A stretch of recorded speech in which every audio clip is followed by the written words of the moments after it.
Imagine a world where labels don't matter, where it doesn't matter whether you are in love with somebody from the same gender as yours or somebody from the opposite gender.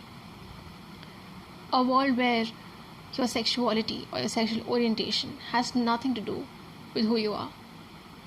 Where you're not judged for being a certain way, for having a certain preference, for loving a person belonging to a certain community or caste or class or gender. An ideal world where people just accept each other for who they are. Whether all that matters is that it's two people who are in love, two individuals who have decided to spend their lives together. What a world, no? How we all wish that that world existed.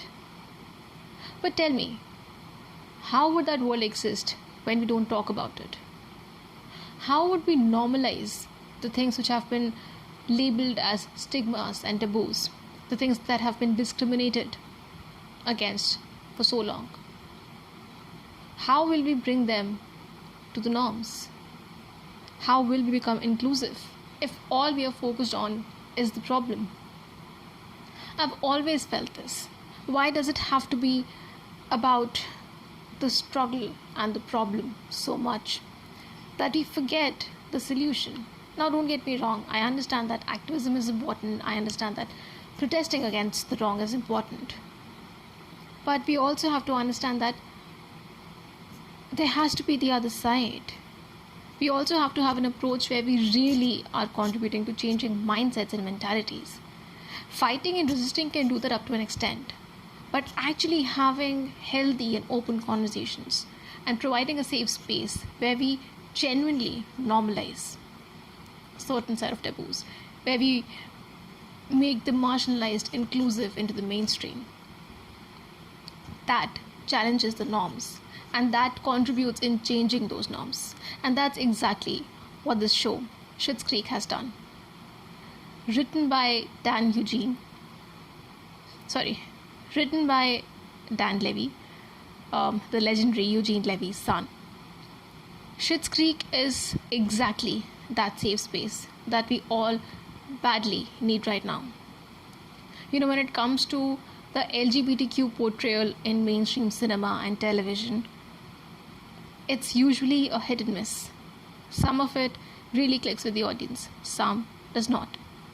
But something that is common with all of these on-screen romances when it comes to the LGBTQ community is that somehow their story becomes a lot more about the fact that they belong to the LGBT community and the fact that they have been facing so much discrimination and stigma, and the actual story of the person, of the individual as a person, and their love story somehow takes a backseat. This formula works for some reason. This sits right with some people, with many people honestly, and it's important to show that struggle, to highlight it. But the beauty of good writing lies in blending the two. And that's exactly what the show does. David and Patrick, the main OTP couple of Schitt's Creek, a homosexual gay couple, two men in love. They showcase this amazing, beautiful love story, which reeks of healthy love, without making it so much about the fact that it's a love story of two men. You don't feel that it's a story of two people who belong to the same gender and end up falling in love. You feel that it's a story of two people who fall in love. And just that idea is so empowering in itself, because it normalizes the fact that two men can be in love. You don't have to talk about it. Everybody, all of the other characters are simply accepting of the fact that it's two men in love. Nobody is gasping, nobody is raising eyebrows or raising questions as to why two men are being shown, falling in love with each other and getting married. That's the given that, hey, it's cool, it's normal, it happens.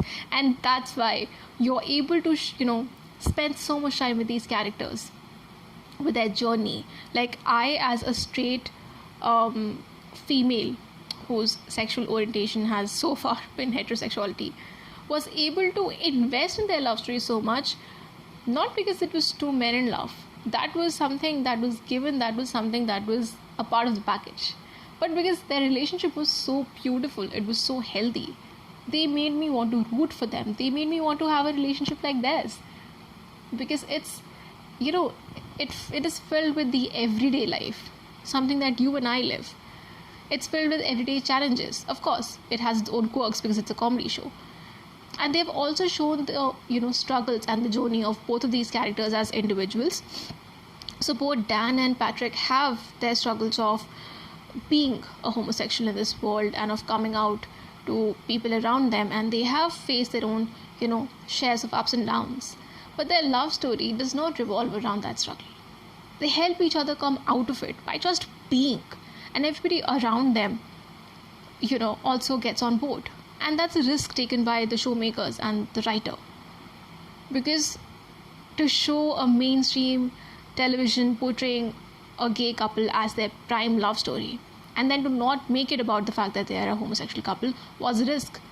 People might have found it boring or unrealistic, or they would have revolted against it.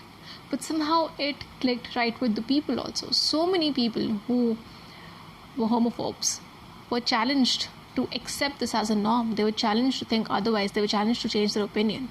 So many people who belong to the LGBTQ community wrote to the writers. They wrote to the show runners and these actors. And they said that they found a safe haven in this show and in these two characters and their love story. Because for the first time they saw homosexuality being normalized. And I love that. The fact that we can just watch a show with two men being in love and getting married without having to make it about the fact that it's two men getting in, a relationship. Like, you watch them and you just fall in love with them. All of their hugs and their kisses and their, banters and their ups and downs, their happy moments, their sad moments, their romantic moments.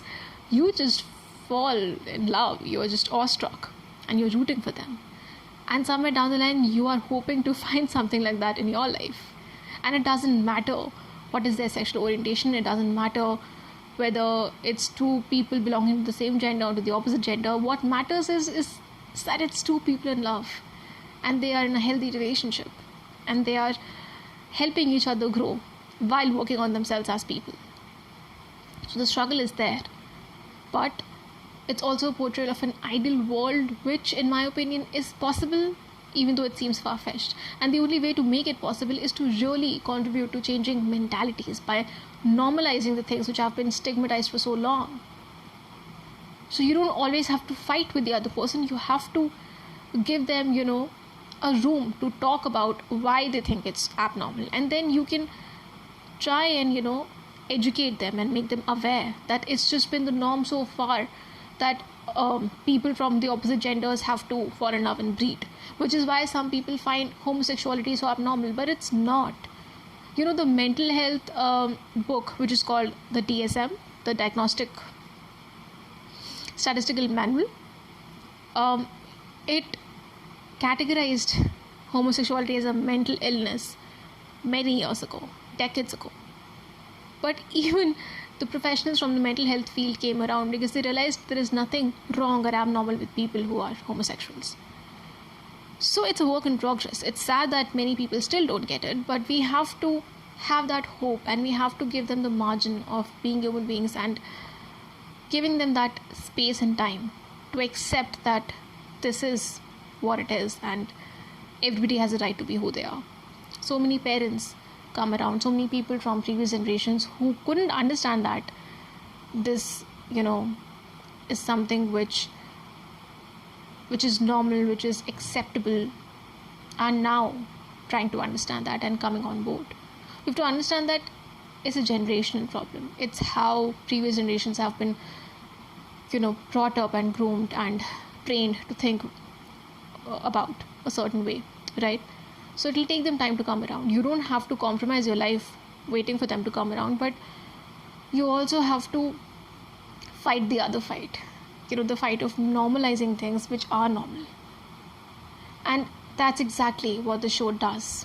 Again, I want to reinstate that I understand the importance of struggles and protests, and I understand how marginalized and oppressed the LGBTQ community is, and any marginalized and oppressed community for that matter.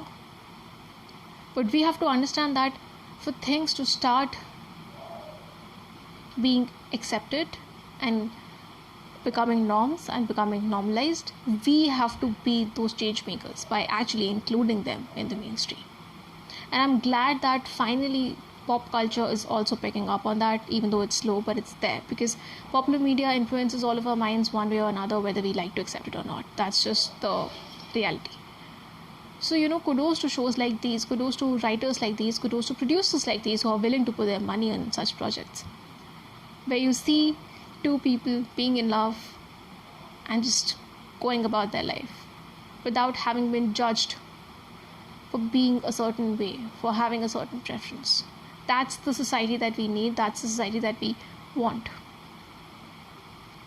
I hope we get there. Let me know in the comment section below how much of it you agreed with or disagreed with, and what are your thoughts on this entire topic. And have you seen Schitt's Creek or not, or would you like to watch Schitt's Creek? And anything that you want to suggest, I'm always open to those opinions. Just keep it kind and constructive. I'll take your leave now. I heal you, you heal me. Together we heal the world. Let's heal. Bye.